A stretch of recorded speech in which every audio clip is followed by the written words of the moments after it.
अब तुम उसके सिवा जिसकी चाहो परस्तिश करो। कह दो कि नुकसान उठाने वाले तो वही लोग हैं जिन्होंने क़यामत के दिन अपने आप को और अपने घर वालों को नुकसान में डाला। देखो यही सरासर नुकसान है। उनके ऊपर आग के साइबान होंगे और नीचे उसी के फर्श होंगे। ये वो अजाब है जिससे अल्लाह अपने बंदों को डराता है कि ऐ मेरे बंदो मुझी से डरते रहो। और जिन्होंने इस बात से परहेज किया कि बुतों को पूजें और अल्लाह की तरफ रुजू किया, उनके लिए बिशारत है। तो मेरे बंदों को बिशारत सुना दो जो बात को गौर से सुनते हैं, फिर सबसे अच्छी बातों की पैरवी करते हैं।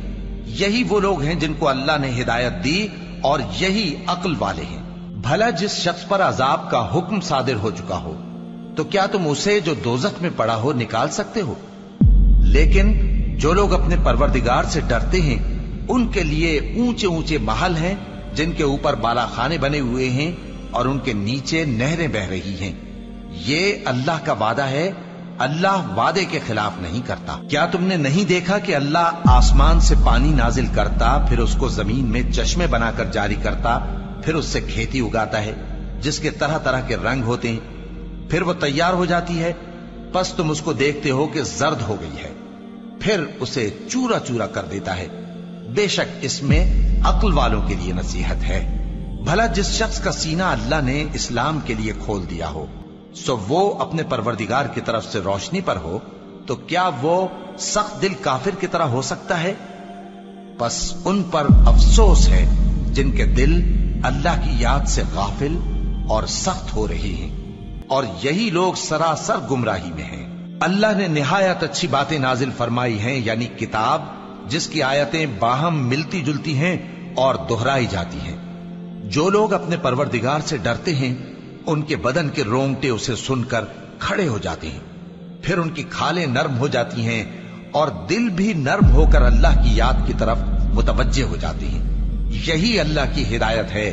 वो इससे जिसको चाहता है हिदायत देता है, और जिसको अल्लाह गुमराह रहने दे उसको कोई हिदायत देने वाला नहीं। भला जो शख्स क़यामत के दिन अपने चेहरे पर बुरे अजाब को रोकता हो, क्या वो वैसा हो सकता है जो चैन में हो? और जालिमों से कहा जाएगा कि जो कुछ तुम करते रहे थे अब उसके मजे चखो।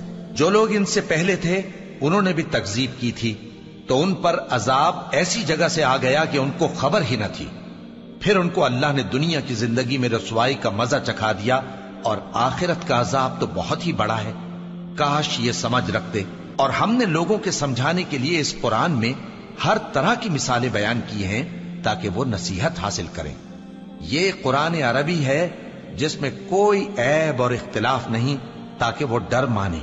अल्लाह एक मिसाल बयान करता है कि एक शख्स है जिसमें कई आदमी शरीक हैं मुख्तलिफ मिजाज के, और एक आदमी पूरे का पूरा एक शख्स का गुलाम है।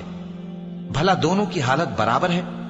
नहीं, अल्हम्दुलिल्लाह, मगर ये अक्सर लोग नहीं जानते। ऐ पैगंबर, तुम भी मरने वाले हो और ये भी मरने वाले हैं, फिर तुम सब क़यामत के दिन अपने परवरदिगार के सामने झगड़ोगे। अल्लाहु अकबर, अल्लाह